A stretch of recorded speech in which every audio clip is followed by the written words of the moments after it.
In this tutorial, you will learn how to write peer reviews on Catalyst. After uploading evidence of your progress in meeting your professional goals, Catalyst allows users to peer review uploaded evidence.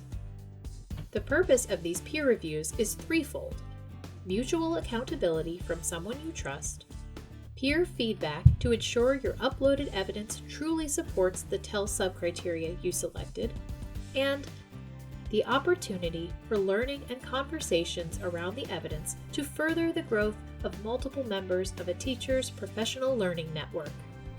There are two ways to find evidence entries to peer review.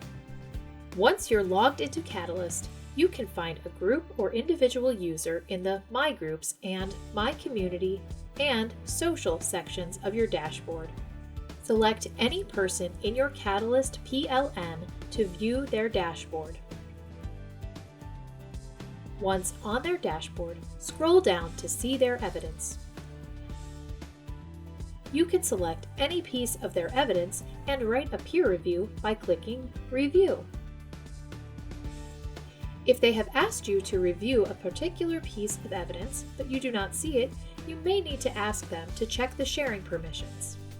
Alternatively, if a member of your Catalyst PLN has shared one or more uploaded pieces of evidence with you directly and requested your review, you can click Shared with Me, the icon of the two people at the top of your dashboard. Here, you will be able to see and review specific pieces of evidence other Catalyst users have shared with you directly.